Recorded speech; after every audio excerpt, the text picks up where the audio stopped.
Hello, everybody. Today we are going to actually be doing a walkthrough on the USS Cavalla SS-244 Lucky Lady, 311 feet long submarine, the Avenger of Pearl Harbor. It's really steep stairs. I kind of had to duck down to get down here, which I was amazed right away, at the long torpedoes. I'd never seen one in real life. This actual ship here sank the Japanese Navy carrier Shikaku that attacked Pearl Harbor in 1941, and the crew received the Presidential Unit Citation. So that's pretty cool. It's kind of cool to think about, you know, this thing was actually out there in the ocean, World War II, sinking Navy carriers, and also he had said that after it had sunk the Shikaku, that they were so mad that they'd actually dropped a lot of, like, what was it, like 100 depth charges into the ocean, trying to destroy the submarine, but they were unsuccessful. Thank God. So yeah, it's pretty cool. My first time in a submarine. Just kind of walking around, aiming the camera aimlessly, trying to check everything out, imagining, how it was when this thing was in service, and you had personnel running all through the thing, and so many things going on in every single room, and just kind of amazing that people could actually be in something like this, for long periods of time under the ocean. Just, I couldn't imagine it. Hats off to them, because I definitely couldn't do it.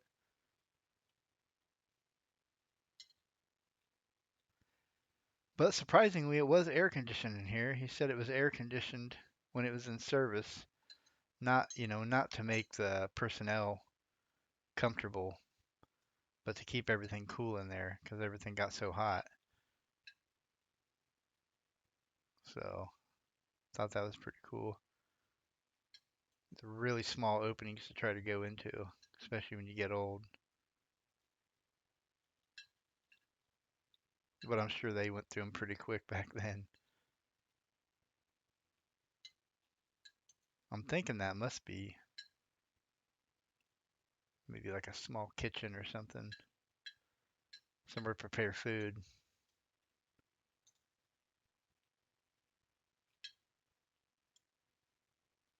And of course, you got this room here where they would plan things, strategic things,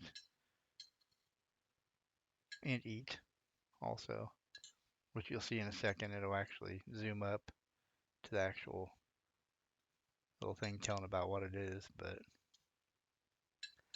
actually, this wasn't too bad. This bunk area wasn't really too bad. I seen one that was a lot tighter. I mean, it's still pretty tight.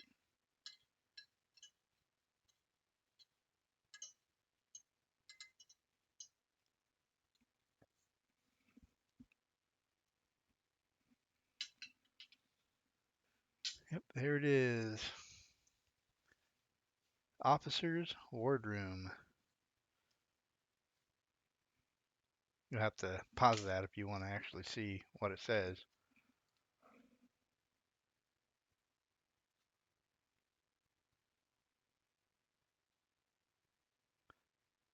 Believe it or not, I actually seen this when I was taking the ferry in Galveston, which is a free ferry, and I seen this across the water and thought, oh, that looks really interesting. I never knew it was down here. So if I wouldn't have took the ferry, I just probably would have never knew. So I'm kind of glad I did take the ferry now.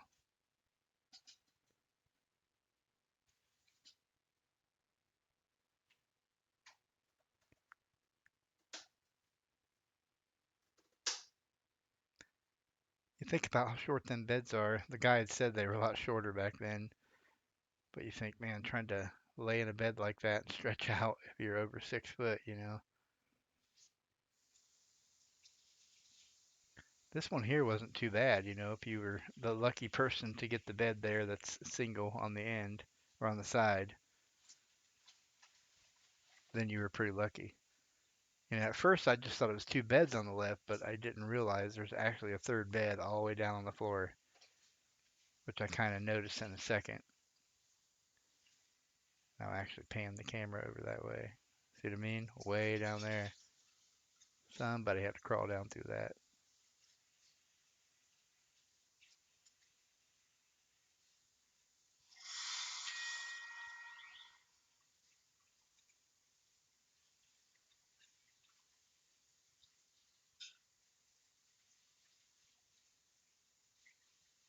Here we go. There's a little bit of history on it. Like I said, I tried to get as close as I could. So hopefully you can pause it and hopefully you can read it. It's kind of small letters, so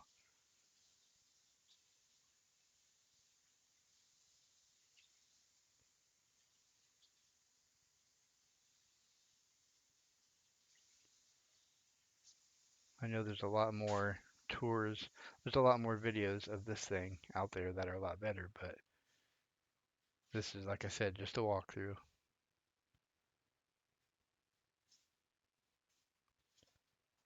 Now I'm getting ready to go into the room where a guy can tell you a little bit more about it. Somebody knows a lot more about it than me.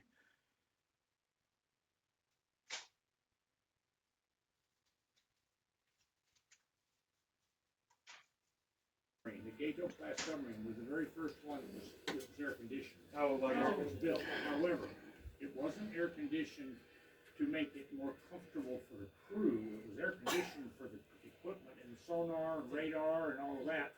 Back in those days, had big tubes that would generate a lot of heat. Yeah. And so they air conditioned went in there. It didn't the ship. Right. Yeah. And when you get back to the engine rooms, you'll see the big diesel engines, the big General Motors diesels. I mean, these are the same diesel engines that they use on locomotives nowadays. V16 in diesel engines with a DC generator attached. Same thing you have in locomotives today. Normally, how many people would be? 62 to 68 people in here, from one end of the ship to the other total. That's including officers and enlisted. It varied from patrol to patrol. It takes about 21 or 22 people to man all of the spaces from one end of the ship to the other. And I say about because if you're on the surface at night charging batteries, your diesels are running. And it requires more people in the engine rooms because you got your diesels operating. When they shut down, it takes less people. If you're underwater and you're fairly not being a lot of things happening. You're not tracking a target or anything. You might have to pull torpedoes out of the torpedo tubes up in the torpedo room because they have to get preventive maintenance on them. So you do that when you're underwater.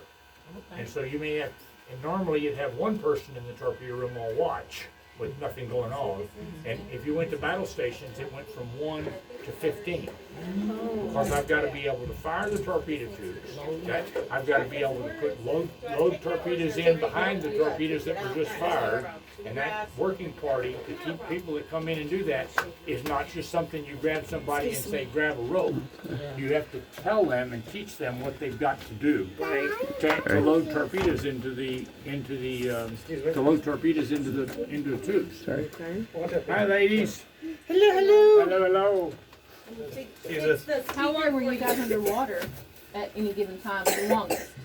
Well, World War II, these submarines were designed, they're a surface ship that can go underwater for limited periods of time. These submarines, World War II. Because once you buttoned the ship up, once you closed all the hatches and closed all the valves that you need, shut down the diesel engines and went underwater, everything's operating from battery power. Oh. You've got underneath of the deck in the compartment that you were just in, there was an oval-shaped hatch in the deck. I've seen that. Yeah. Yeah, that's to get down into the battery room. The batteries are gone now because they require too much maintenance. But basically, underneath that deck would have been 126 cells of a lead-acid battery. but anybody electrical? Right here. Okay. Well, something- Okay, so that, any lead acid battery, fully charged is about 2.2 volts, and fully discharged is about 1.8, 1.9. So I had 126 cells in the battery bank underneath the deck there, and another 126 under cruise berthing. But those cells are 12 by 14. They're 54 inches tall, and each cell weighs 1,700 pounds.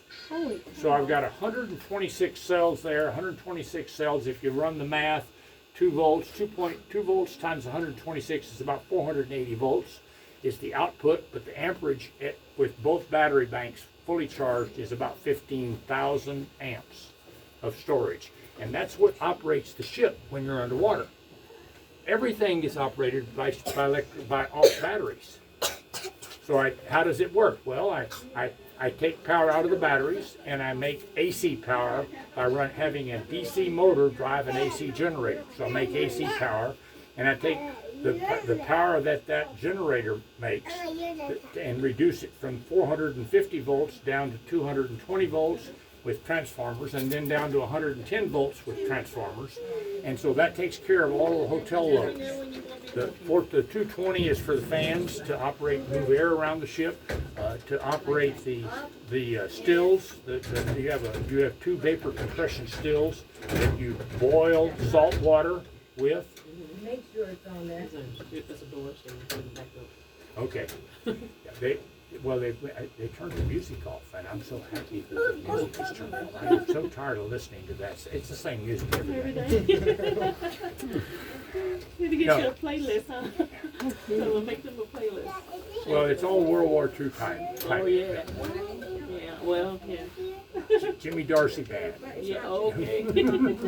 Okay, so let's talk about a couple of things in here. This is the hotel loads right here. This is all the electrical loads that we have.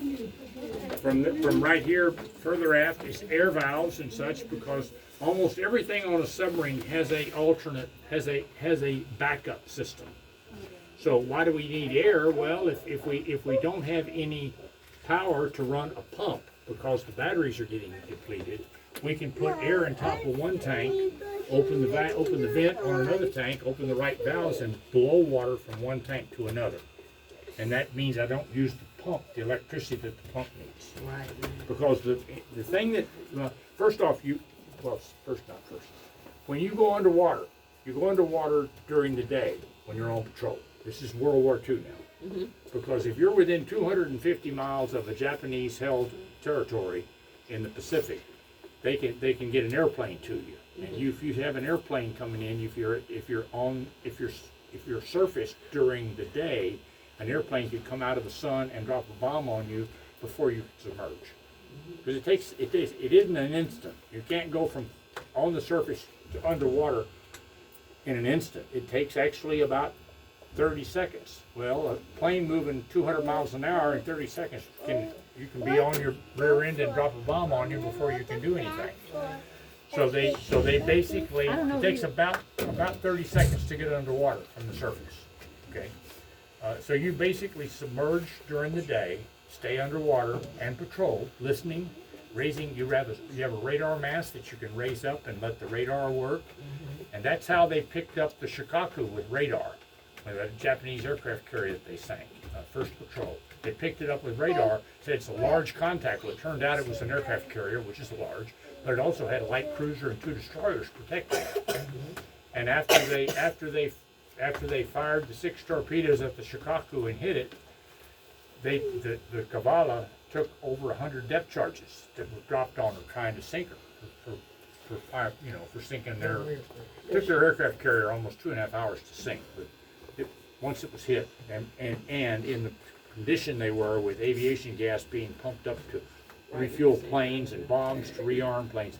It's during the battle, what's called the First Battle of the Philippine Sea is when that happened, 1944.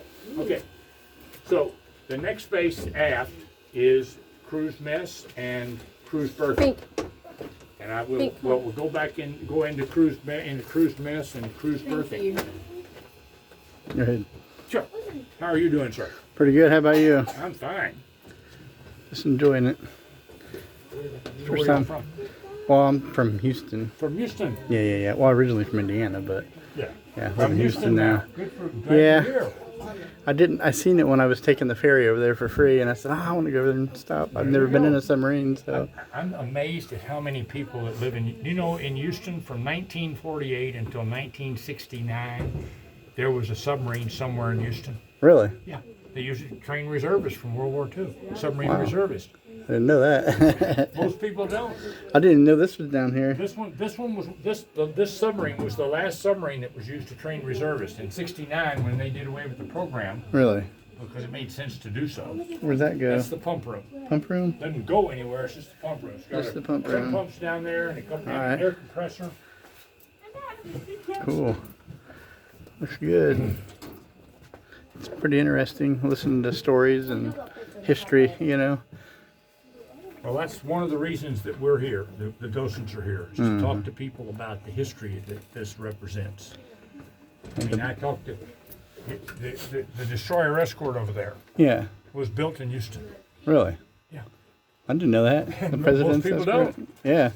I mean, you ask most people that were born and raised in Houston, did we have a shipyard to build ships during World War II? And say, I don't think so. So, I don't know.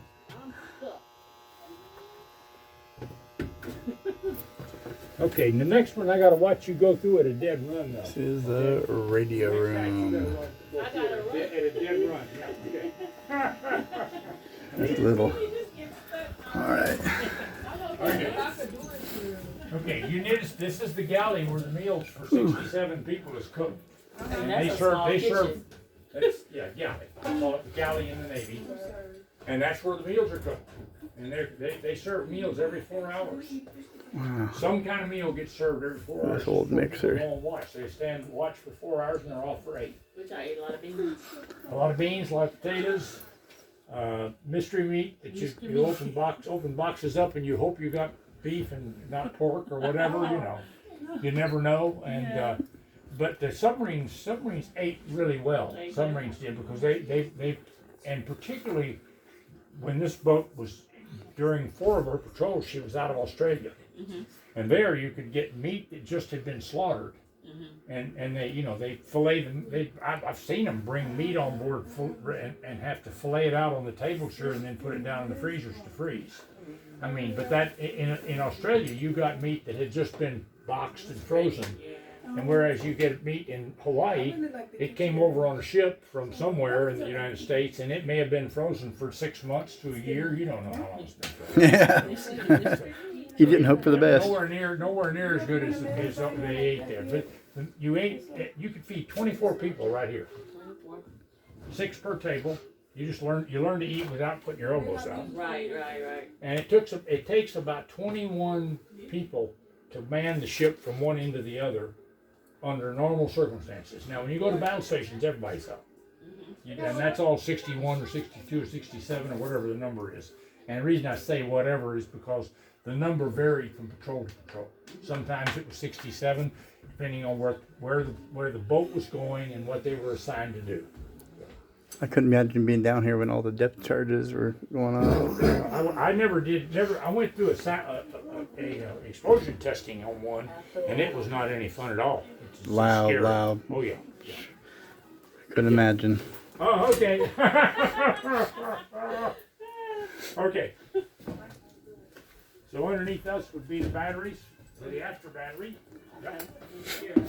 Back at the after end is the head. There's 2 toilets, a couple of sinks to wash your face, brush your teeth.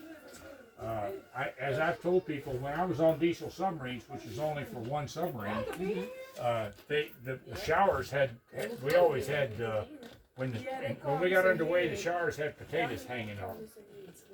Wow. They put potatoes to hang in the showers because you didn't have enough water to take showers. So rather than put the potatoes down in the bilge somewhere, they put them in the showers. To keep them rinsed? Hmm? To keep them rinsed? No, just to keep them.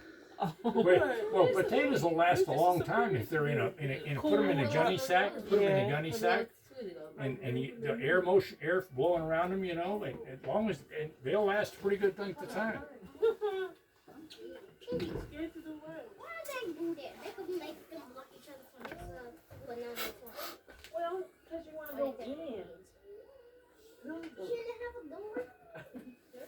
No, you got very personal. You learned at each other. Y'all became friends. So. You became very good friends. Yeah.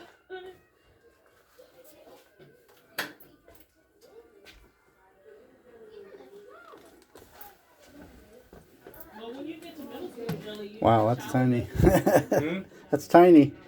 Yeah. They actually had toilet seats on them originally. Yeah. We just put these back in. They'd been removed. We removed them for about 8 years because if there was nobody down here, a guy needed to take a leak, he'd just take a leak in there, and then there's no place for it to go.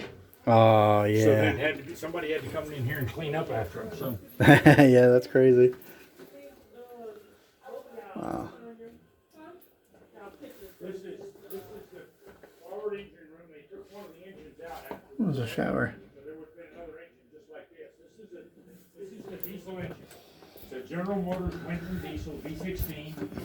This is the exhaust system coming out. This is water going into the exhaust. You pump salt water in, keep from burning the exhaust system out. This is the inboard exhaust valve. It's a big gate valve. It's a big opening. Then on the outside of the hull, there's another one that's hydraulically operated, and that's the outboard exhaust valve. And you shut both of them when you before you submerge the ship. And one of the problems with the diesel engines is it's not really a problem, but they're hot. I mean, when they're running, they get just like any other engine, and it takes the diesel a long time to cool off. cool off, Yeah. power up. Yeah, and these don't start with electricity though. These start with air. You roll them over with air and trip the fuel racks to start putting diesel fuel in. This is a 1,535 horsepower, and there's an 1,100 kilowatt generator directly attached to it. So this is a diesel electric submarine. What that means is I have diesel power that makes electricity, and then the electricity either comes from the diesel generators or from the battery to drive the main motors and to drive motors to make AC power. So this would be what part of this? What's this part? That's actually exhaust coming out and going into the exhaust tank. And what are these? These are temperature monitoring the exhaust to make sure you're not running too hot on one cylinder. Each cylinder you monitor. So that's what they Yep. in my car they would be my Temperature of the engine. When you have one gauge that shows how hot the engine is, how warm the engine is. Well, they have one gauge for each cylinder that they monitor. Okay. Pretty cool. Okay, let's go on to the next compartment. Next I compartment. want to run into it, but I hurt myself. Don't do that. But I think it would be nice to get a bloody nose. Select your mom, blood in your nose. Ah! Were all the submarines pretty much this size in World War II? No, or the do you newer have- ones are much bigger. Yeah. Bigger. The newer ones, and it depends on which one you're going to. They've got multiple kinds of submarines. The missile submarines are 460 feet long. Oh, Lord. Wow. Okay, this is what the engine would look like up there before they took the engine down. Okay? So, this is a very noisy, very hot place to work. But remember, every submariner has to be qualified to wear dolphins. Right. And that means they understand and have been qualified. I had to learn how to light off a diesel engine. Well, I was a torpedo man, so I'm never going to light a diesel engine off, but I had to know how to do it in an emergency. Right. And I had to be able to draw out all of the systems, the oil, the fuel oil systems, the clean fuel oil, how to arrange the tanks. Typically, would I ever do that even after I qualified? No, I never did that. But you had to be able to show that you could do it at one point. Yeah. I love to talk to people about this part here. The next part we're going to is where all of that electrical power goes. Okay. It takes the electricity out of the engines that are running. It also takes the electricity from the batteries. And are they all gone on? What are babies? Look at babies. I told them come see it. They don't listen to me. Right here. Come back. Come on, Jim. Why y'all walking on? She the one leaving. Well, there's not much to see in here in this next page. I'll tell you a story. I love to tell stories. You have a lot to tell. I mean, one of the things to me that's interesting is when you're able to tell stories about what's happened on the submarine. Right. So I'm down here, this is about 3 or 4 years ago. It's in the middle of the summertime. I started out with a young couple that they were probably in their mid-30s. They had a 13, 14-year-old daughter. You never can tell how old they are, but she was about 13, 14. And they had a son that was about 9 or 10, and they were all interacting with mom and dad and joking and asking me questions, and they ask a lot of really good questions, because I want questions. When I'm showing people stuff like this, I want them to ask me questions. No respect, yeah. Yeah, and so I'm talking to them about this, and I said, the next space we're going into is called the maneuvering room, and there's a big cubicle in the middle it's got a grate on it. You can see it through the watertight door. And I said that there's a lot of heat generated in there. That's the reason it's got holes in it. And you have big contacts that take the DC power out of the battery or from the motors, from the generators running off the diesel engines. And you open and close contacts. You've got rheostats that you can use to operate how much voltage you're providing to the main motors and such. And I said, but it's very tight, so rather than me stop, I'm going to walk through and go to the next compartment aft. You just go through nice and slow. I said, it's very tight. I had just put my leg through into the after torpedo room, the next compartment, and the 14-year-old girl was right behind me. Right. And she turned to her mom and said, Mom, Ron wasn't kidding about this being tight. You're going to have to tuck them puppies in or you won't be able to get through. And I was laughing so hard that I just walked off the ship. I could not quit laughing. But anyway, it is tight. And I'll guarantee you, since you've heard my story, you'll think about it when you walk through the next compartment, okay? Okay. I'm gonna have to suck it in, is that what you said? Yeah, that's what it is. Yeah. Suck it in, Papa. I had one guy that couldn't fit through. I had one guy that came down here and he did not fit through. Jelly? No, he would. They was ready, bro. What are you talking about? Oh, I worked in an underground mine my whole life. you begin through the same.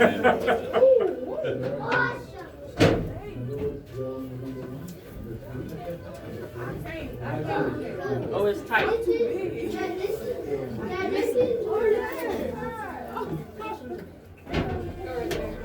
You're tiny. Oh, wow, yeah. You're a little tiny tot. It's tight. Come on. Oh, you could tie it. Oh, you had to be. Well, they probably were tiny and didn't have the type of They food. had abs and stuff. You know, they were skinny guys. Some ladies. I don't know if ladies was in it back then. Right, that's why I gotta keep on saying people. Must have been a lot of shorter people back then. Yeah. There were, but I was on submarines my whole career and I'm 6'4", so Oh Lord, yeah. you just learn to duck. Makes me feel a little better. And I was a lot younger. Oh yeah, yeah. At least you're I keeping in got a shape. bad knee. What's all that right here? The paddle control. You alright this? Girl, I cut my leg, my knee. Yeah. No, because I want to say bye to the man. Move on over there. Okay, so the Boom. Oh, you look. Oh, look at this. Okay, folks, this is the end. Yeah. Thank you. Sure. I enjoyed it. Thank you so much. Absolutely. Thank you. Good. That's pretty cool. Nice day, sir. I will. Y'all have a nice day and be safe. What's ahead? After torpedo room. Dang. How the heck did they get this?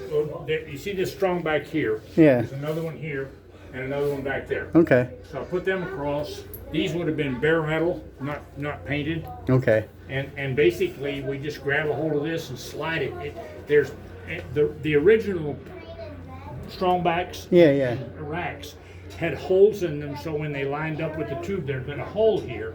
And once I got it out and lined up, I could put a pin through there, a pin through here, a pin through there. With those on there, it's perfectly lined up to load in the tube, and I just use blocks and tackle, Okay. ropes and pulleys. Yeah, to yeah. do it. Lord, I bet that's heavy.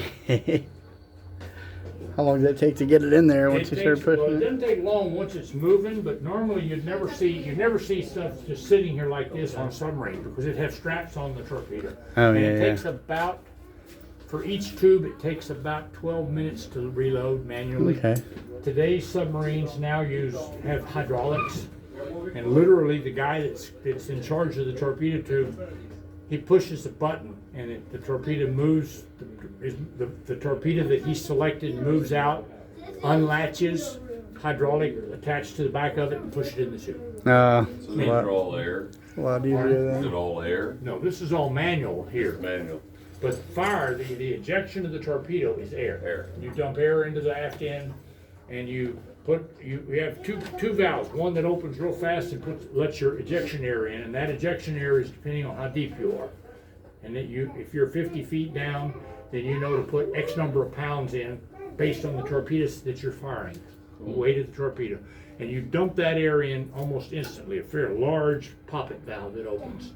And a half a second later, another poppet valve in front of that opens and vents all the air back in because your air's pushing the torpedo out. Right. When the torpedo clears in half a second.